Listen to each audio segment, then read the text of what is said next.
Students, today I will discuss a little bit about the moments of a nonlinear function of a single random variable. I have already discussed this in the lecture previous Teams meeting, but I am still reiterating on some of those important derivations so that you don't have any difficulty in following. Now let us take an example of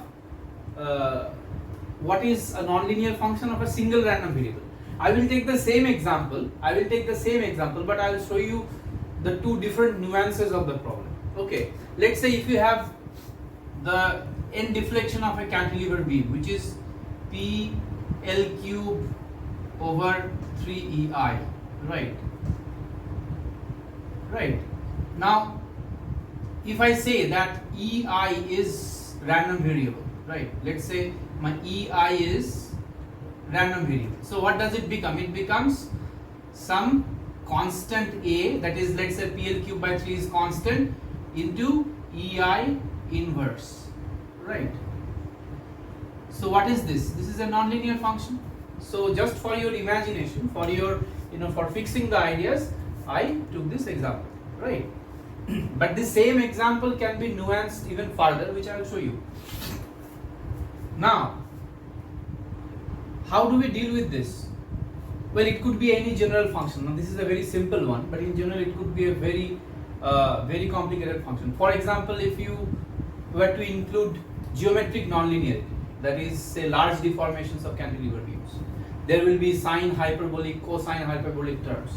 For that matter, if say for hydraulics, hydrology people, if you take Manning's equation, right? The Manning's equation has all those R, the weighted perimeter, I don't know, that R to the power 2/3 terms, right? N to the power half, R to the power 2/3, and all those complicated terms. Similarly, for geotechnical engineering, you have the Van Genesten equation for unsaturated flow. Now these are examples of highly nonlinear equations, and that too, these are functions of several random variables, right?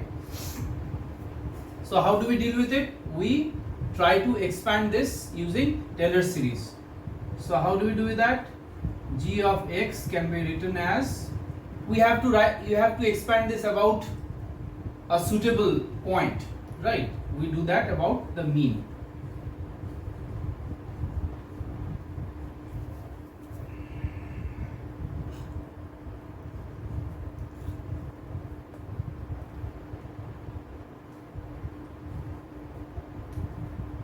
So these are all discussed. I'm just writing them.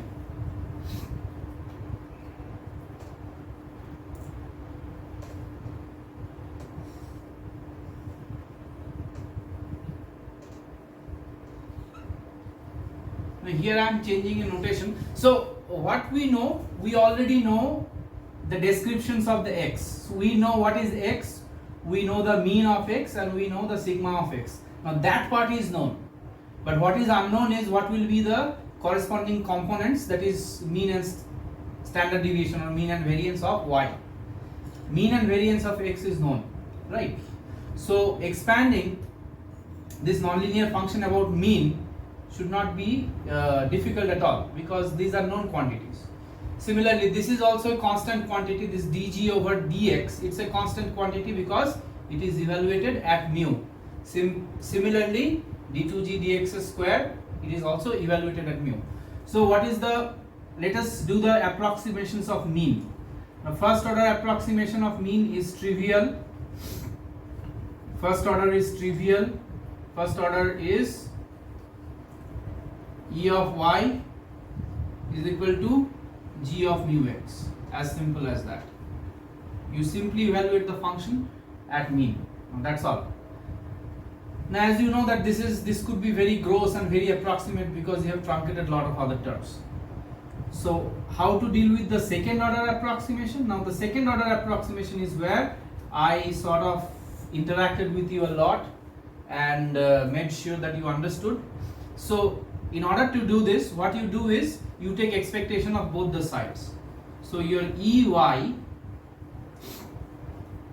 which is equal to EGX. E of y is equal to E of gx, right? So that is equal to g of mu x, that first term stays, and this term, the second term, it goes to 0. The second term would have been e of x minus mu x into dg over dx. Now e of x minus mu x into this, that is equal to 0. Why is that the case? I have explained. If you have missed it, you please go through the video lectures. Go through, discuss with your friends. So the third term, this term is what is of interest to us, because the third term is e of half x minus mu whole square del 2 g mu del x square, right? Now what will that be? It is very simple. It simply becomes g of mu x plus half of, now this is a constant, it comes out, so it becomes d2 g mu dx square into variance of x. Now why this is variance of x? Because expectation is being applied to e of x minus mu whole square into this. Now this is a constant term which comes out, and e of x minus mu whole square is what? According to first principles, that is variance. Now I will talk about the expressions for variance. So mean is done. The second one will be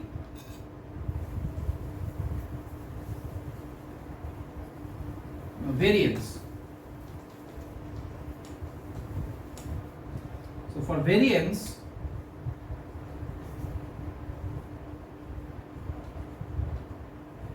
what we do is variance of y, which is equal to variance of gx, that is equal to, now the first term has got, so you take that var operator on both the sides.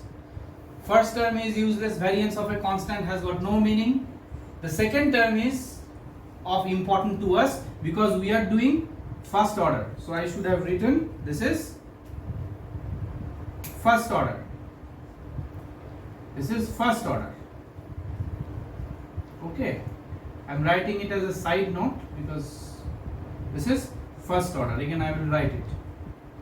So first order variance of y.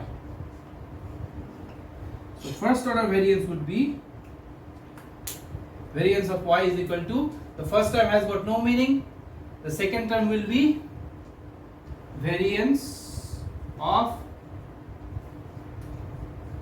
x minus mu x, that is you are applying the variance operator. I will use g dashed mu, okay, it doesn't make much difference. So as you can see, this is a constant and this is where the variance operator is going to apply. So what will happen? It becomes d g mu over dx whole square. Remember the properties or the algebra of variance. What is algebra? What does algebra of variance say? Algebra of variance says that variance of ax, again a side note, variance of ax, a times x is equal to a square into variance of x, right? Now that's a side note, you should remember. So I'm putting this as a side note, and this is precisely what I have applied here, right? So this is what has been applied here, because this is the constant, so this comes out with a square, and then we have variance of x. Now the next one is the second order approximation of variance. Now this is where I am going to test your skills. Now and I have asked you to do a homework. You still have to, I'm still not going to give you answers, but I am going to give you certain hints. The first hint is, in order to find the second order expression of the second order approximation for variance, you need to start with the basic definition. What is the definition of variance? Variance of y is basically e of y minus mu y whole square, right? So this is where, this is the first principle definition, right? So this is where what you do is you plug in y from this expression 1, or let's say this is your y, right? This is your expression 1. So your y comes from 1, right? And mu y, what do you do for mu y? You use the second order approximation of mean, not the first order. First order is trivial, but second order approximation of mean would have g of mu x plus, that is d2g dx square by 2 into variance of x. You substitute that in this expression and evaluate it within integrals, because I have repeatedly mentioned, I am repeatedly mentioning that you have to use the first order, the first definition principles, right? The first principle, or basically the definition.